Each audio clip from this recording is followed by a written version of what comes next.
Alors, Agathe, Oui, Yann. on est le 2 janvier, hein. On est les deux. On est le 2 là. Si. Et je me souviens que le 26, Ouais, le dernier vendredi de décembre, je me exact. souviens, je savais, c'est toi qui as utilisé cette formulation-là, où c'était moi. Mais en tout cas, le dernier vendredi Oui, de 2025, oui. on a annoncé ici sur Internet Mhm. qu'il y a un bébé qui allait naître. C'est ça. Et que le 2 janvier, on allait faire des annonces. C'est vrai, Bon, c'est vrai, c'est vrai. on est le 2 janvier aujourd'hui. On est les deux. On est le 2. Ouais. Est-ce que le bébé, il est né? Le bébé, il est né. Il est là. né. Ah. Et donc, de quoi s'agit-il? C'est quoi? C'est qui? C'est quoi ce bébé-là? Oh là là, ce bébé il vient de très loin. Il Mhm, vient de mon expérience aussi professionnelle mhm, dans le monde des RH.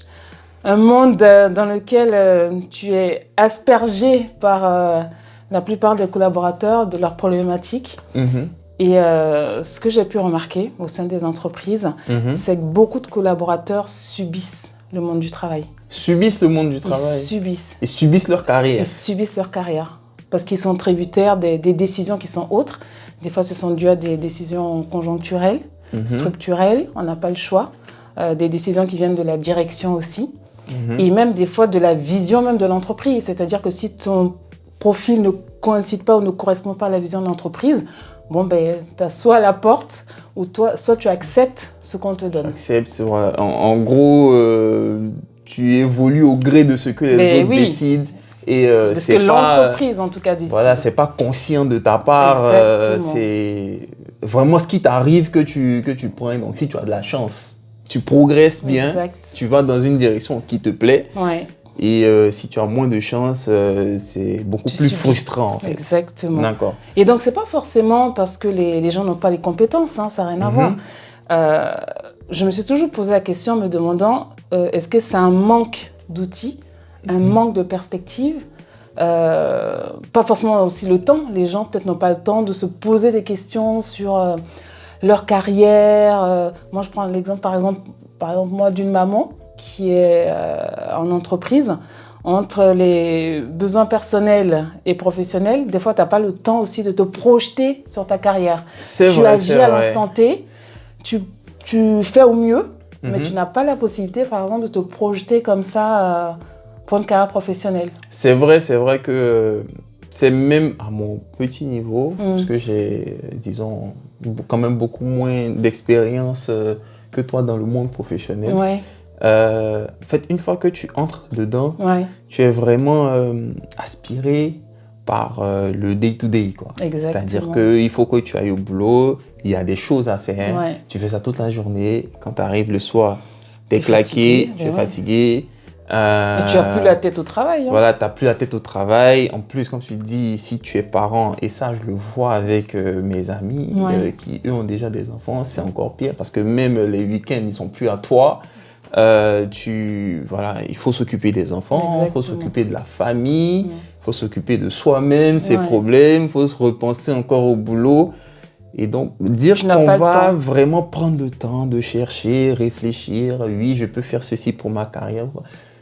C'est beaucoup plus difficile en C'est fait. Il y a très beaucoup difficile. moins d'espace en fait Ouais. Et puis tu mental pour restes ça. aussi des fois dans une position de confort en te disant bon ben voilà j'ai ma chasse gardée et puis Alors qu'il n'y a vraiment pas de chasse gardée dans le monde du travail. exactement. Et on a tendance justement, ça tombe bien que tu parles de ça parce qu'une fois que tu as cette chasse gardée, en fait c'est là où tu subis le monde professionnel parce que quand tu n'anticipes pas justement ce qui est à venir, Mhm, ben, tu te retrouves en position de faiblesse énorme. mhm. Parce qu'une fois que tu te mets sur le marché du travail, tu vois qu'il y a un gap entre ton réel travail et ce qui se passe sur le marché du travail.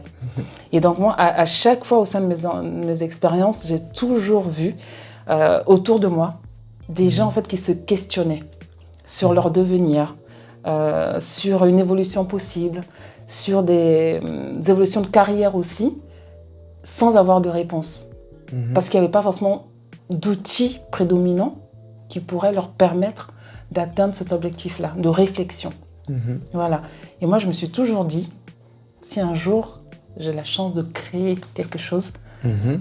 d'où mon expertise en ressources humaines, l'attrait avec l'humain, c'était de me dire, il faudrait que j'ai un système qui permette d'aider les gens à s'épanouir professionnellement et être acteur de leur vie professionnelle. Être un peu plus acteur de la construction, de l'évolution de leur carrière.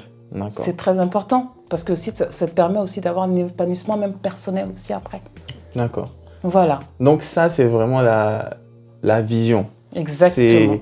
C'est la vision que Agatha, qu'elle m'a partagée et ça a été ça la base en fait de nos réflexions. Qu'est-ce qu'on fait pour ça? Voilà. C'est ça. Qu'est-ce qu'on fait pour ça? Et de ça est né Unique CV. C'est comme ça qu'on l'a appelé. Le bébé. Le bébé s'appelle Unique CV. Ça s'appelle Unique CV. Bon, on va dire quoi? Le nom, peut-être qu'il n'est pas très original. Unique CV, bon, voilà. Donc, l'idée, c'est vraiment l'ambition. Ouais. L'ambition, c'est à moyen, long terme, c'est d'avoir ce système-là, d'avoir cet élément-là qui va permettre aux gens justement de pouvoir opérer un pilotage un peu plus conscient de leur carrière. Voilà. Quelque chose qui va permettre de voir c'est quoi les tendances du marché sans avoir à mettre énormément de temps pour aller chercher ça soi-même. Quelque chose qui va permettre justement de rechercher, de mettre en place et faire le suivi d'actions par rapport à des objectifs professionnels qui auront été fixés aussi avec l'aide du système. En tout cas, quelque chose qui va permettre vraiment de faire, disons, cette réflexion-là, ce pilotage-là, de façon moins douloureuse. Et puis tout au long de la carrière aussi. Voilà, c'est comme un compagnon de route qui vous aiguille comme ça tout au long de votre carrière afin d'anticiper aussi le monde du travail pour ne pas courir après, mais plutôt être, comme je disais, acteur justement de ce monde-là. Voilà, donc c'est un peu ça la vision. Et du coup, moi, l'une des premières questions que je me suis posée, c'est par où on commence? Parce que ça a l'air bien beau tout ça, mais je vous assure que c'est... En fait, ce système-là, il est compliqué. C'est fastidieux, on va dire. C'est fastidieux, c'est compliqué. On n'était pas forcément tout le temps d'accord sur quoi faire, comment faire et tout. C'est compliqué de se dire qu'on va mettre en place un truc comme ça. Bon, aujourd'hui, il y a plein de technologies qui permettent d'entrevoir de meilleures possibilités pour mettre en place ce genre de système-là. Mais ça reste vraiment compliqué. Il faut commencer quelque part. Il faut commencer par quelque chose. Voilà, qui va construire la base. Et je pense que la réflexion qu'on s'était faite, c'était que le premier élément qui souvent permet d'avoir un contact avec le monde du travail, quand on est en train de chercher du travail, justement, c'est il faut faire ton CV. C'est ça. C'est ta carte d'identité professionnelle. Voilà, c'est ta carte d'identité professionnelle. Il faut faire ton CV. Il faut faire ton CV. Et ton CV te révèle aussi. Ouais. C'est-à-dire que la structure de ton CV, la synthèse de ton CV révèle en fait à la fois la personnalité de la personne et le savoir-faire aussi. Et c'est aussi c'est l'une des compilations les plus, les plus détaillées en fait de ce que vous avez fait, de ce que vous savez faire, de par où vous êtes passé. Disons que c'est le premier élément qui permet de dire, en fait, professionnellement parlant, vous êtes qui, à quel niveau vous êtes. Voilà. C'est ça la base, on va dire, pour s'introduire dans le monde du travail et puis progresser après. C'est le début de tout, en fait. Exactement. Donc, le premier module qu'on a décidé de faire, voilà, on a commencé à bosser dessus il y a quelques mois. Et c'est là, on en sort la première version. Voilà. C'est justement une plateforme des éléments qui vont permettre justement de construire des CV qui vont être uniques, c'est-à-dire qui vont vous ressembler. Voilà. Mais qui vont être aussi faciles à faire, quoi. Voilà. Un peu moins faciles, qui vont être facilement accessibles et comme je viens de dire, vraiment qui vont vous ressembler, quoi. Donc c'est ça le premier module de Unique CV. Voilà. Et c'est... disons, à partir de là qu'on espère pouvoir construire la vision que Agathe vient de vous présenter. Exactement. Bon, c'est bien beau tout ça. Oui. Mais bon, là, on a expliqué la vision, on a dit aux gens c'est Ouais. quoi le bébé, comment on va appeler le bébé et tout. Exactement. Mais quand est-ce que tous les tontons, les tatas, les oncles, les tantes, quand est-ce que les gens ils pourront voir toucher le bébé? Quand est-ce qu'ils pourront toucher le bébé? Donc, on suppose que là, c'était la baby shower. D'accord, oui, la Ok. baby shower. On reste, Ok. dans le thème, on reste dans le thème de l'accouchement. Ok.